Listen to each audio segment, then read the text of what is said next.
Ils avaient tout, l'amour, le succès et une famille parfaite, jusqu'à ce qu'une tragédie les sépare.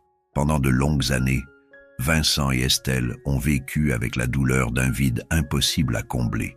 Mais si le destin, sous sa forme la plus inattendue, leur offrait une seconde chance, préparez-vous à une histoire d'amour, de perte et de rédemption qui montrera que, même dans les ombres les plus profondes, l'amour peut trouver un moyen de briller. Abonnez-vous à la chaîne et ne manquez aucune de nos histoires passionnantes. Vincent et Sébastien Renoir ont grandi entourés de luxe et des responsabilités héritées de leur père, Claude Renoir, magnate et visionnaire, propriétaire de l'une des plus grandes chaînes hôtelières au monde. Malgré cet environnement privilégié, les frères ont toujours été marqués par une rivalité croissante, alimentée par la nature compétitive de Claude, qui croyait que l'excellence ne pouvait émerger que des défis.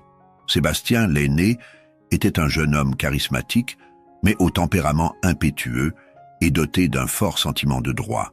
Il croyait que, en tant que premier-né, l'empire lui reviendrait automatiquement. Vincent, en revanche, incarnait la discipline et le sérieux animé par le désir de prouver sa valeur et de gagner le respect de son père. Claude, conscient de la tension entre ses fils, décida de transformer cette rivalité en un test ultime. Il partagerait le contrôle des opérations entre l'Europe et l'Asie. Celui qui réussirait à générer le plus de croissance et de bénéfices au cours des 3 années suivantes obtiendrait la gestion des hôtels européens, le joyau de la couronne de l'Empire. La compétition fut féroce.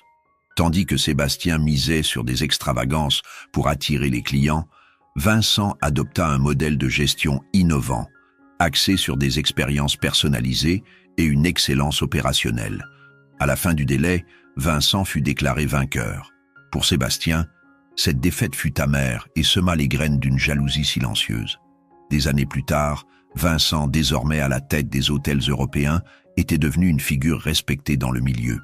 Lors d'une visite à l'hôtel Renoir Paris, il fit la rencontre d'Estelle, la directrice de l'établissement. Estelle était une femme forte, intelligente, avec un éclat dans les yeux qui reflétait sa passion pour son travail. Vincent fut immédiatement charmé par cette femme qui, malgré sa jeunesse, montrait une capacité exceptionnelle à résoudre les problèmes. Leur première conversation porta sur la gestion de l'hôtel, mais évolua rapidement en un débat sur les vins italiens, une passion qu'ils partageaient.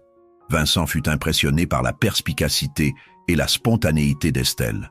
De son côté, elle découvrit en lui bien plus que le magnate froid et calculateur dont beaucoup parlaient. Ce soir-là, alors qu'il retournait à sa suite, Vincent réalisa qu'Estelle avait ravivé en lui une étincelle depuis longtemps oubliée. En quelques mois, leur relation s'épanouit. Estelle, avec son authenticité, apporta de la légèreté dans la vie de Vincent. En un peu plus d'1 an, ils se marièrent lors d'une cérémonie intime à Vérone.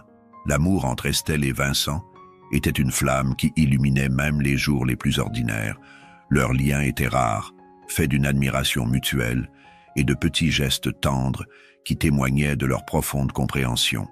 Alors que Vincent était un homme réservé, mesuré dans ses paroles et sérieux dans son comportement, Estelle rayonnait d'une énergie vibrante, d'un rire communicatif et d'une capacité innée à transformer les moments simples en souvenirs inoubliables. Lors de soirées tranquilles à Paris, après de longues journées de travail, Estelle et Vincent avaient l'habitude de s'asseoir sur la terrasse de leur maison, un verre de vin à la main, partageant leurs histoires et leurs rêves. C'est lors de l'une de ces nuits, sous un ciel étoilé, qu'Estelle annonça sa première grossesse. Vincent la serra dans ses bras et, pour la première fois depuis des années, se sentit comblé. La naissance de Julie renforça encore davantage leur amour. Vincent, autrefois rigide et centré sur son travail, devint un père aimant, prenant plaisir à bercer sa fille tout en lui chantant doucement pour qu'elle s'endorme. La famille vivait des moments de pur bonheur. Estelle, avec son caractère chaleureux, transformait la maison Renoir en un véritable foyer, tandis que Vincent, désormais père dévoué, redécouvrait une part de lui-même qu'il croyait perdue. Mais tout allait changer des années plus tard, le jour où Estelle donna naissance à leur 2e enfant, Adrien. Alors que Vincent assistait à l'accouchement d'Adrien, Julie, sous la garde de la nounou, avait été emmenée pour une promenade dans le parc près de la maternité. Quelques heures plus tard, la nounou revint dans un état de choc. Julie avait disparu.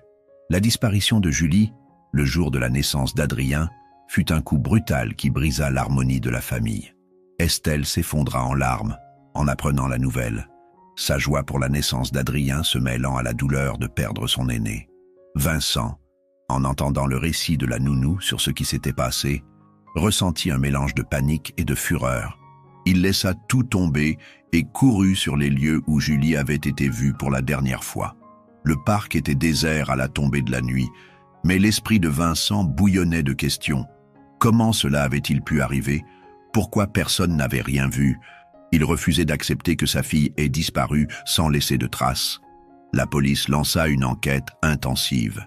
Des équipes fouillèrent le parc et ses environs, interrogèrent la nounou, analysèrent les images des caméras de surveillance des rues voisines et mobilisèrent des ressources pour trouver le moindre indice. Mais l'endroit où Julie avait disparu était une zone d'ombre. Aucune caméra n'avait enregistré la scène et personne n'avait signalé avoir vu quoi que ce soit de suspect. Dans les jours qui suivirent, Estelle et Vincent furent convoqués plusieurs fois au commissariat. Estelle pleurait doucement tandis que Vincent posait des questions incisives aux enquêteurs, exigeant des avancées. Mais, au fil des semaines, les réponses ne venaient pas, seulement des hypothèses frustrantes et des suppositions qui ne menaient nulle part. Estelle, dévastée par la perte, concentra son énergie sur les soins à Adrien, tandis que Vincent s'enfonçait dans son obsession pour obtenir des réponses. L'homme passionné et vibrant qu'Estelle avait connu fut consumé par la douleur et la culpabilité, devenant reclus et distant. Insatisfait du travail de la police, Vincent prit les choses en main. Il engagea les meilleurs détectives privés disponibles, offrant des sommes exorbitantes à quiconque pourrait retrouver sa fille. Le bureau de la demeure parisienne devint un centre d'opérations improvisé avec des cartes, des rapports et des photographies éparpillées partout. Les détectives suivirent des pistes menant à des quartiers éloignés, des gares et même des signalements d'enfants aperçus dans des villes voisines, mais rien de concret n'émergea. Chaque piste qui se terminait dans une impasse accentuait l'angoisse de Vincent. L'homme qui, autrefois, souriait aux côtés d'Estelle, devint sombre, enfermé dans son propre monde. Il passait des heures à examiner des documents, à remettre en question les décisions passées et à repasser mentalement les événements de ce jour-là. La culpabilité rongeait chaque fibre de son être. « Si j'avais été là, cela ne serait jamais arrivé », répétait-il sans cesse. Estelle, malgré sa propre souffrance, s'efforçait de maintenir la famille unie, mais elle pleurait en secret chaque fois qu'elle allait prendre une douche. Elle savait que Vincent avait besoin d'elle, mais elle se sentait parfois impuissante face au mur de silence et de douleur qu'il avait érigé. Ils s'aimaient profondément, mais la tragédie creusait un fossé entre eux.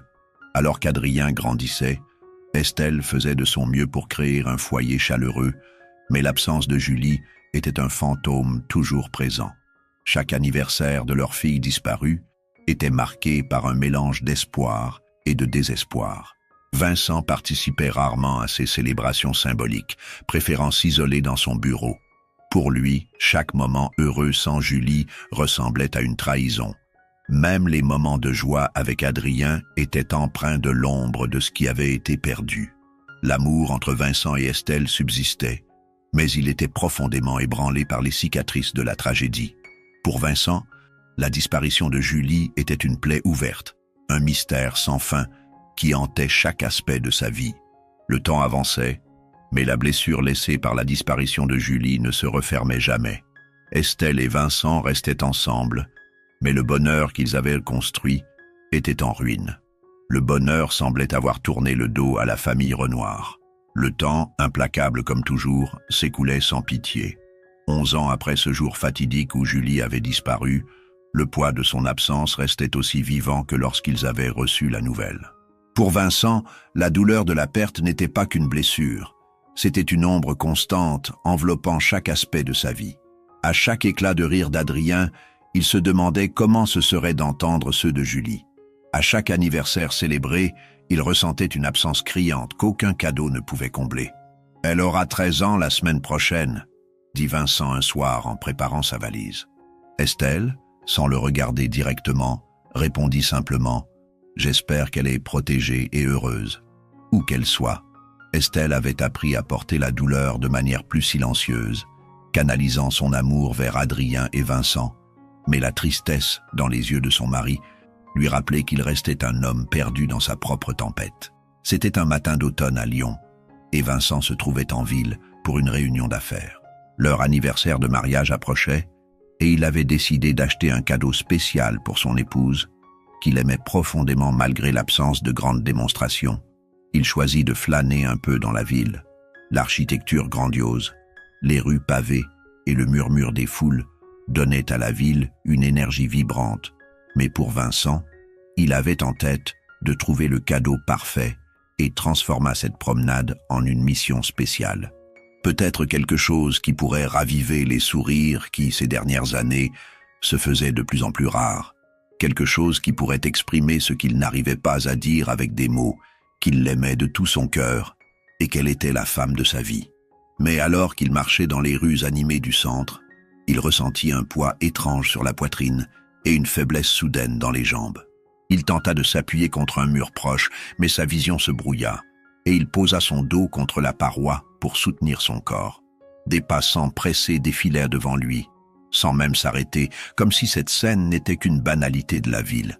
Une peur soudaine le submergea, une peur viscérale de mourir là, sans avoir dit à sa femme qu'il l'aimait, sans pouvoir revoir une dernière fois le visage de son fils. Il défit les premiers boutons de sa chemise en essayant de respirer, mais l'air lui manquait, tandis qu'il glissait lentement le long du mur. C'est alors qu'une voix douce interrompit sa spirale de faiblesse. « Monsieur, ça va ?» Vincent leva les yeux, avec difficulté, et vit une fillette maigre, vêtue de vêtements usés, le regarder avec une inquiétude sincère. Sa peau portait les marques d'une vie dans la rue, mais il y avait quelque chose dans ses yeux, un mélange de courage et de douceur qui, même dans sa faiblesse, fit sentir à Vincent une étrange sécurité. Il tenta de parler, mais ne réussit qu'à sortir son portefeuille et tendre un billet. « S'il vous plaît, de l'eau » murmura-t-il, avant de perdre ses forces et de s'asseoir complètement sur le trottoir. Le temps semblait s'étirer alors que Vincent attendait. La fillette ne revenait pas, et il commença à croire qu'elle avait disparu avec l'argent, comme tant d'autres l'avaient fait auparavant. Mais, quelques minutes plus tard, elle était là, courant vers lui avec une bouteille d'eau à la main, un policier à ses côtés et la monnaie soigneusement pliée dans l'autre main. « J'ai apporté de l'aide », dit la fillette essoufflée, en tendant la monnaie et la bouteille à Vincent. Le policier appela rapidement une ambulance, et tandis que les ambulanciers s'activaient pour s'occuper de lui, Vincent remercia la fillette avec un sourire faible. « Comment tu t'appelles » demanda-t-il, mais elle se contenta de sourire légèrement avant de disparaître dans la foule. À l'hôpital, les médecins informèrent Vincent qu'il avait souffert d'un pic de tension artérielle aggravé par le stress accumulé. « Vous devez vous reposer », avertit le médecin. « Votre corps ne peut pas continuer à porter un tel poids. » Alors qu'il écoutait les recommandations, Vincent pensait à la fillette qui l'avait aidé. Quelque chose en elle avait touché une partie oubliée de son âme, un fil d'espoir au milieu de la douleur incessante. Il sentit qu'il devait la revoir. Toujours à l'hôpital, il appela Estelle pour lui raconter ce qui s'était passé et la rassurer qu'il allait bien. « Je dois la retrouver, Estelle. Si elle n'avait pas été là, je ne sais pas ce qui me serait arrivé, » dit Vincent à sa femme, tentant de se souvenir du visage de la fillette. « Si cela apaise ton cœur, fais-le.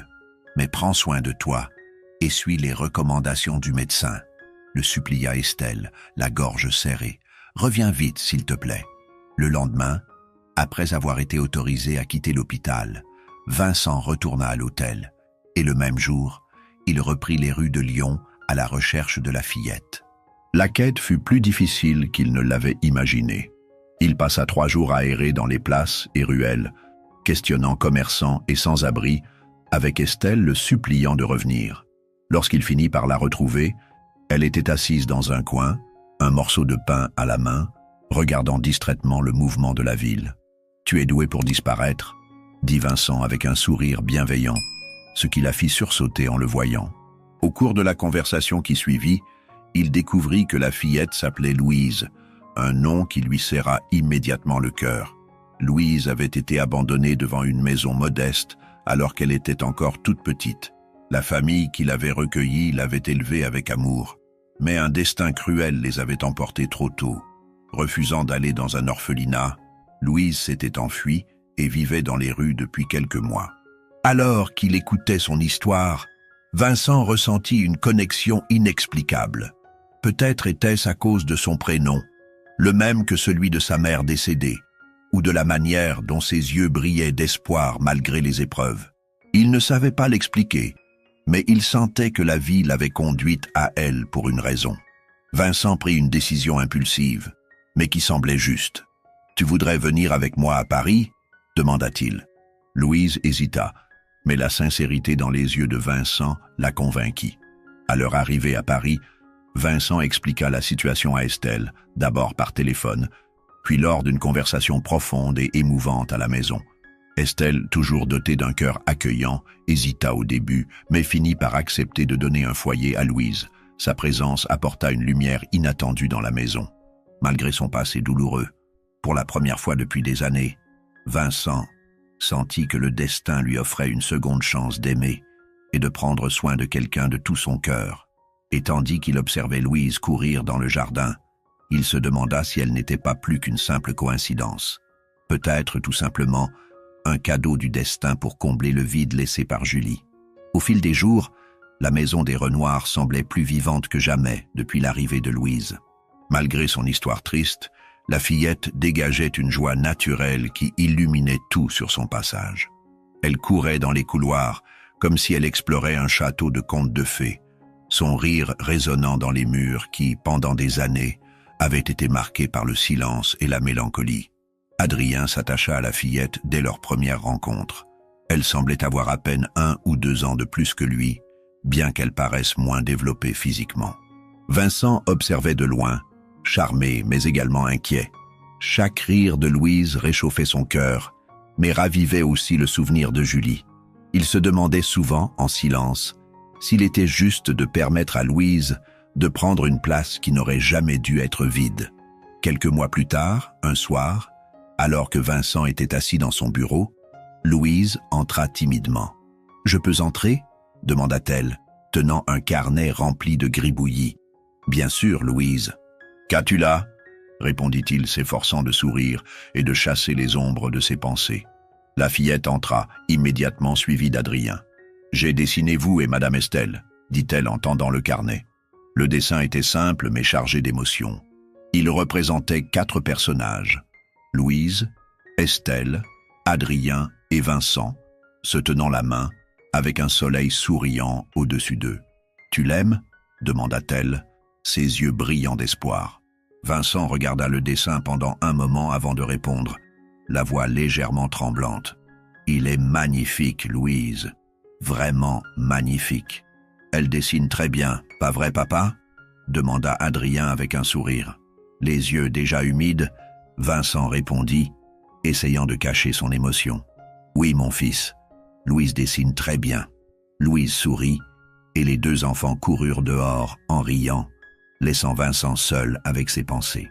Il garda le carnet entre ses mains quelques minutes de plus, les yeux fixés sur la simplicité du dessin. Des larmes silencieuses coulèrent sur son visage, un mélange de joie et de douleur qu'il ne parvenait pas à décrire. Plus tard dans la soirée, Vincent rejoignit Estelle sur la terrasse, comme ils avaient l'habitude de le faire autrefois. Elle regardait les étoiles, l'air apaisé. « Toi aussi tu le ressens, n'est-ce pas ?» demanda Vincent en s'approchant. Estelle se tourna vers lui, surprise. « Ressens quoi ?» Ce mélange de bonheur et de douleur. C'est comme si Louise apportait quelque chose que nous avions perdu, mais qu'elle nous rappelait aussi tout ce qui s'est passé. Estelle soupira et prit la main de Vincent. C'est vrai, elle est comme un rayon de soleil après une tempête. Mais le ciel ne redevient jamais le même, Vincent. Et c'est normal, nous devons l'accepter. Il la regarda un instant, admirant la force qu'elle montrait toujours. Je pensais Nous devrions lui offrir un vrai foyer, un vrai nom, le nôtre. Estelle sourit, les yeux embués de larmes.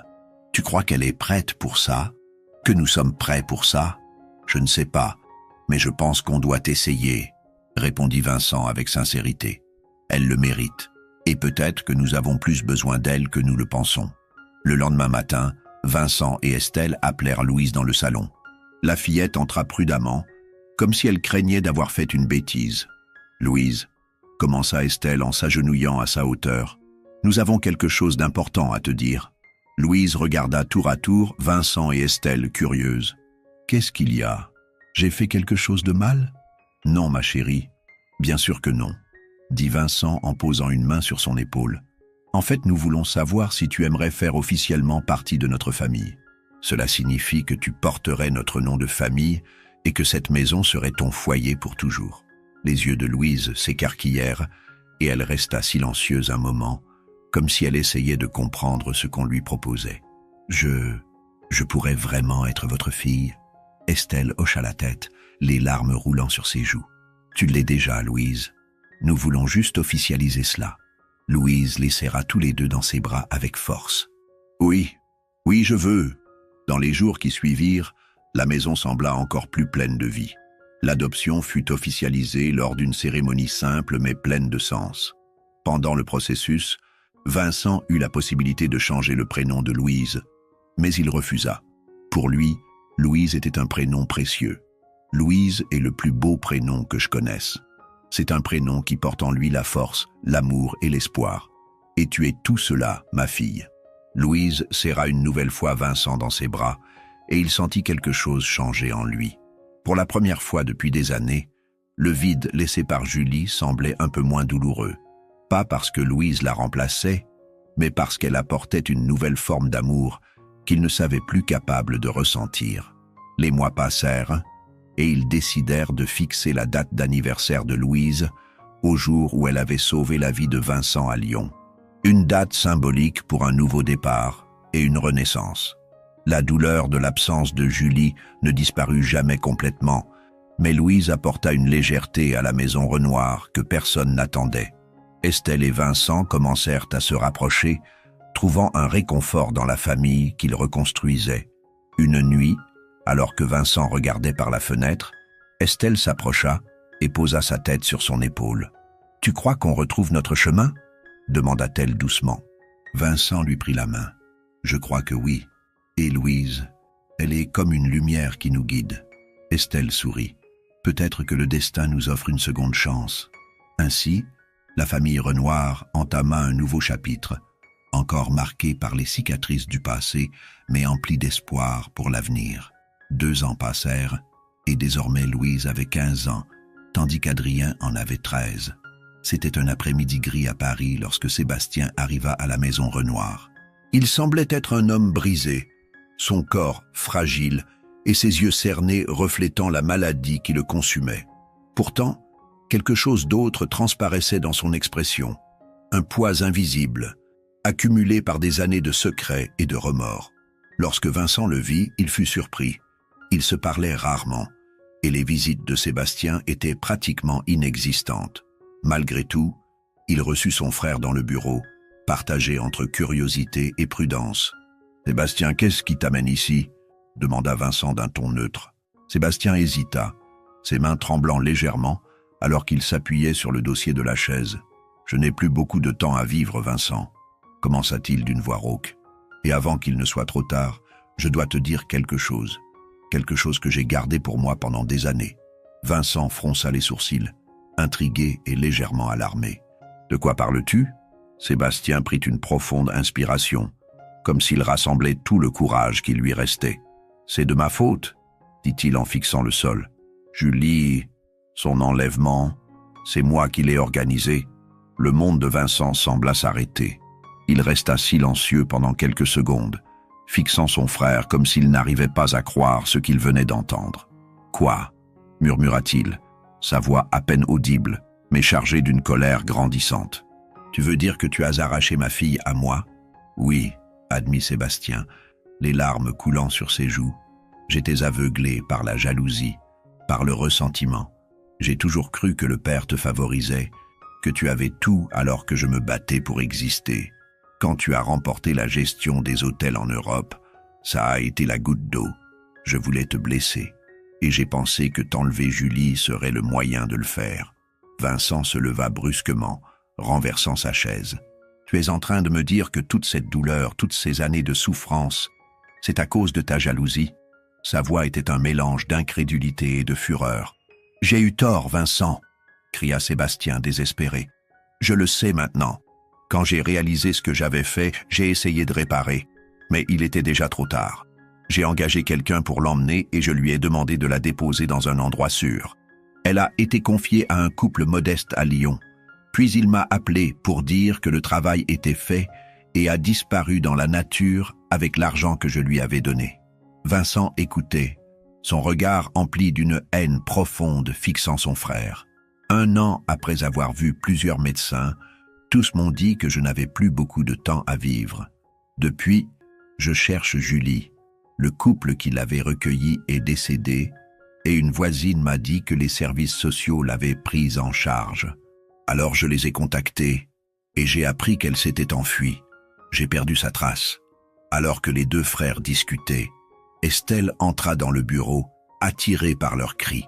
Elle se figea en entendant les paroles de Sébastien, ses yeux écarquillés de choc. Tu savais où elle était et tu ne nous as rien dit ?» demanda Estelle, la voix tremblante. « Pardonne-moi, Estelle » répondit Sébastien en se tournant vers elle. « Je n'avais pas le courage de vous affronter, d'admettre ce que j'avais fait. Tu as détruit notre famille, » rétorqua-t-elle, les larmes coulant librement. « Tu nous as enlevé notre fille et tu nous as laissé vivre avec cette douleur pendant toutes ces années. » Sébastien tomba à genoux, pleurant. « Je comprendrai si vous ne me pardonnez pas, mais je voulais que vous sachiez la vérité avant de partir.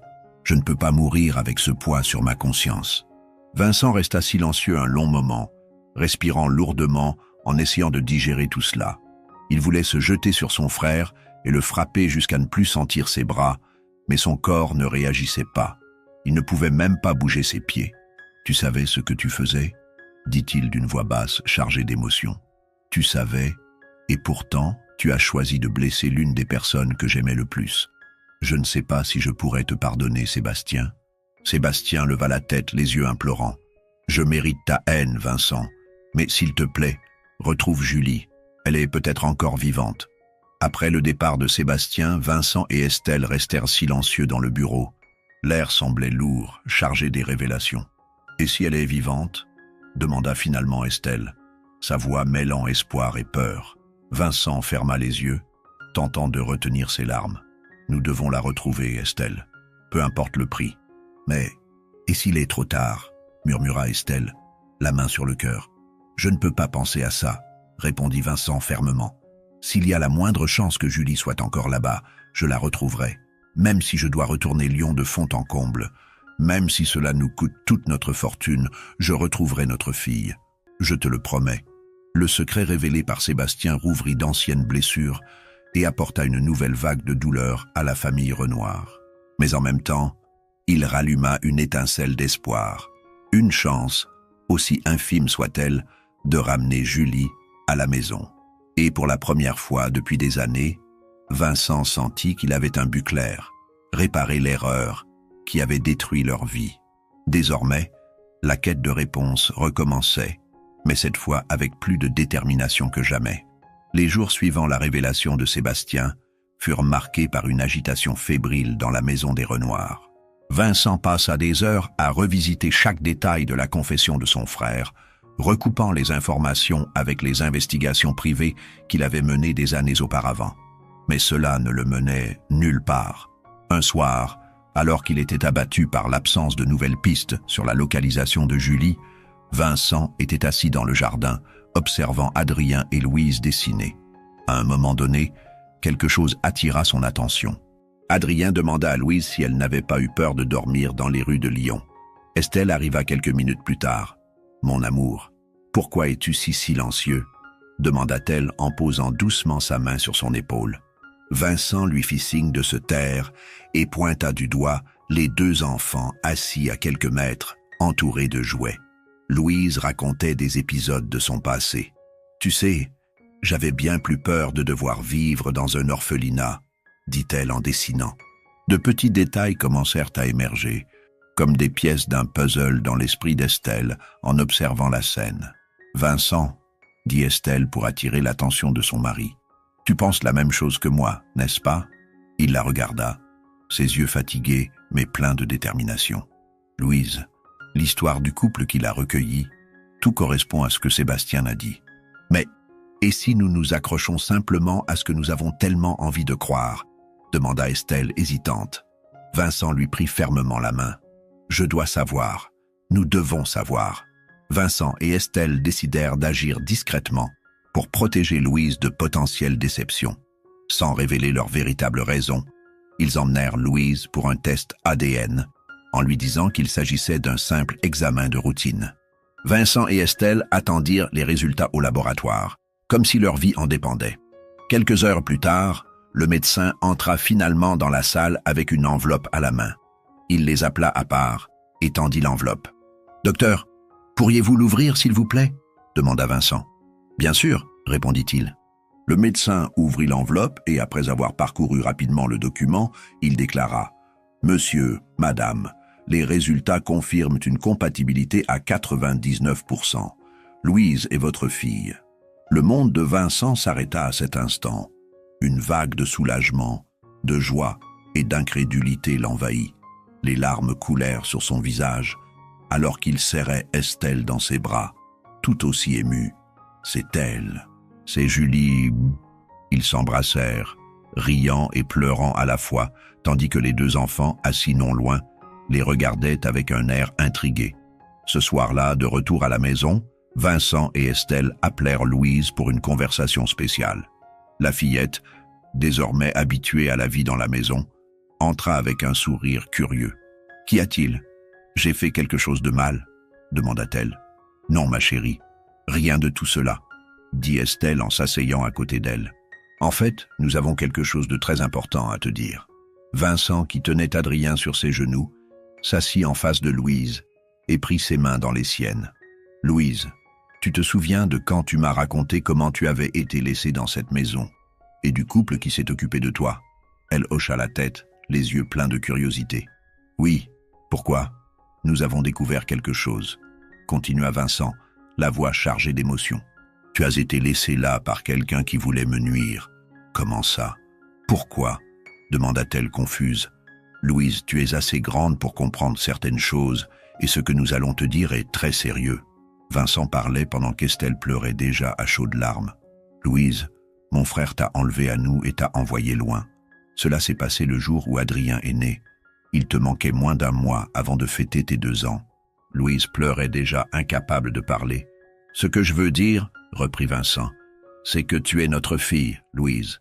Tu es Julie. » Louise cligna des yeux, les larmes coulant sur son visage confus. « Je ne comprends pas. Comment est-ce possible ?» Estelle essuya une larme tout en expliquant avec autant de délicatesse que possible l'enlèvement, les recherches interminables et comment Sébastien avait tout avoué. Louise écoutait en silence, son visage un mélange de choc et d'incrédulité. « Je suis votre fille ? Par le sang ?» demanda-t-elle, la voix tremblante. Vincent hocha la tête. « Oui, ma chérie, nous avons toujours su qu'il y avait quelque chose de spécial en toi, et maintenant, nous en sommes certains. » Louise se jeta dans les bras d'Estelle en sanglotant. « Mais je ne me souviens de rien. Je me suis toujours sentie si seule. »« Tu ne seras plus jamais seule, » promit Estelle en la serrant fort. Les jours suivants furent une véritable montagne russe d'émotions. Louise, ou Julie, comme Estelle et Vincent recommencèrent à l'appeler, essayait de digérer tout ce qu'elle venait d'apprendre. Bien qu'elle soit heureuse d'avoir enfin trouvé une vraie famille, elle se sentait également confuse quant à son identité. Une nuit, Julie s'approcha de Vincent alors qu'il était sur la terrasse. « Je ne sais pas qui je suis maintenant, » confessa-t-elle en regardant le ciel étoilé. Vincent passa un bras autour d'elle. « Tu es Julie, notre fille. Mais tu es aussi Louise, cette fille incroyable qui a apporté de la lumière dans nos vies. Tu n'as pas besoin de choisir entre les deux. Tu peux être les deux à la fois. » Elle sourit légèrement. « Et les deux, ont le même frère et les mêmes parents. Julie commença à s'adapter progressivement à sa nouvelle réalité. Vincent et Estelle l'aidèrent à explorer d'anciennes mémoires, lui montrant des photos, des jouets et des histoires de son enfance. Adrien, toujours curieux et protecteur, accueillit Julie comme si elle n'était jamais partie. Julie, qui jusque-là occupait une autre chambre, emménagea dans celle qui était la sienne lorsqu'elle était bébé. Pendant les travaux de rénovation, elle trouva une vieille poupée dans un coffre. « Je me souviens de ça », s'exclama-t-elle en la tenant précieusement. « Je l'appelais Nina. » Estelle et Vincent échangèrent un regard ému. Chaque souvenir qui revenait était un petit miracle, une preuve que le lien entre eux n'avait jamais été complètement rompu. La réunification de la famille Renoir apporta de la joie et une nouvelle espérance, mais aussi des défis émotionnels. Julie avait beaucoup à assimiler et Vincent et Estelle devaient reconstruire les liens brisés par tant d'années. Mais malgré les difficultés, une chose était certaine, l'amour qui les unissait était indestructible. Ce soir-là, alors qu'ils étaient tous réunis sur la terrasse, Julie regarda Vincent et Estelle et murmura « Merci de ne jamais avoir abandonné. Merci de nous avoir retrouvés, Julie », répondit Vincent, les yeux brillants. Un matin, Estelle trouva Vincent observant Julie et Adrien courir sur la pelouse, disputant qui arriverait le premier à un point précis du jardin. Il était appuyé contre l'encadrement de la porte, un sourire serein sur le visage, une expression qu'Estelle n'avait pas vue depuis longtemps. « Tu es différent », dit-elle en s'approchant et en prenant sa main. Vincent soupira. « C'est étrange, Estelle. Nous avons passé tant d'années à vivre avec une douleur qui semblait insupportable, et maintenant, les voir ainsi, ensemble, c'est comme si je pouvais enfin respirer. » Estelle serra sa main. « Et tu le mérites. Nous le méritons. Sébastien nous a tant pris, mais il nous a aussi donné une seconde chance en avouant. » Vincent hocha la tête, son visage se durcissant un instant à l'évocation du nom de son frère. Je n'aurais jamais imaginé pouvoir lui pardonner. Mais maintenant, en regardant Julie, je comprends que le pardon n'était pas pour lui, c'était pour nous. Le lendemain, Vincent se rendit sur la tombe de Sébastien, une visite qu'il repoussait depuis des semaines, depuis la mort de son frère, survenue peu de temps après ses aveux. Il était seul, portant une petite fleur blanche, la préférée de leur mère. « Tu m'as laissé un poids que je n'avais jamais demandé à porter, » commença-t-il en regardant la pierre tombale. « Mais tu m'as aussi rendu ma fille. Je ne sais toujours pas si je peux oublier ce que tu as fait, mais je te pardonne, Sébastien. Pas pour toi, mais pour moi. Parce que Julie mérite un père qui n'est pas prisonnier du passé. Et je sais que, dans tes derniers jours, tu as essayé de réparer les choses. Où que tu sois, je veux que tu saches que je t'ai pardonné. » Vincent déposa la fleur sur la tombe et inspira profondément, comme s'il libérait le dernier vestige de rancune qu'il avait porté pendant si longtemps.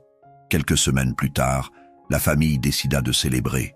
Pas un événement grandiose, mais quelque chose d'intime. Juste eux, dans le jardin illuminé par des centaines de petites lumières. Une longue table fut dressée sous les arbres, chargée de plats et de souvenirs. « Alors, quelle est l'occasion » demanda Adrien en mordant dans un morceau de pain. Estelle sourit. « L'occasion, c'est la vie, c'est le fait d'être tous ensemble. » Julie regarda autour d'elle, hésitante. « Je n'arrive toujours pas à croire que je fais partie de tout ça. Que je suis vraiment... » « Julie, tu l'as toujours été ?» répondit Vincent en se penchant pour toucher sa main. « Tu n'as jamais cessé d'être notre fille. Le monde a peut-être essayé de nous séparer, mais ce que nous ressentons pour toi n'a jamais changé. » Julie sourit timidement. « Merci encore de ne jamais avoir abandonné. »« Une famille n'abandonne jamais, » répondit Estelle, les yeux remplis de larmes. Après le dîner, Julie resta seule sur la balançoire dans un coin du jardin, regardant les étoiles. Vincent s'approcha et s'assit sur le banc à côté d'elle. « À quoi penses-tu » demanda-t-il doucement. « À quel point tout cela ressemble à un rêve ?» dit-elle avec un petit sourire. « Parfois, j'ai peur de me réveiller et de découvrir que je suis encore seul. » Vincent passa un bras autour d'elle, la rapprochant. « Je sais ce que tu ressens. J'ai passé des années à me sentir comme ça, comme s'il manquait quelque chose. Mais ce n'est pas un rêve, Julie. C'est réel. Tu es chez toi maintenant. Et rien ne changera ça. » Elle posa sa tête sur son épaule. « Je t'aime, papa.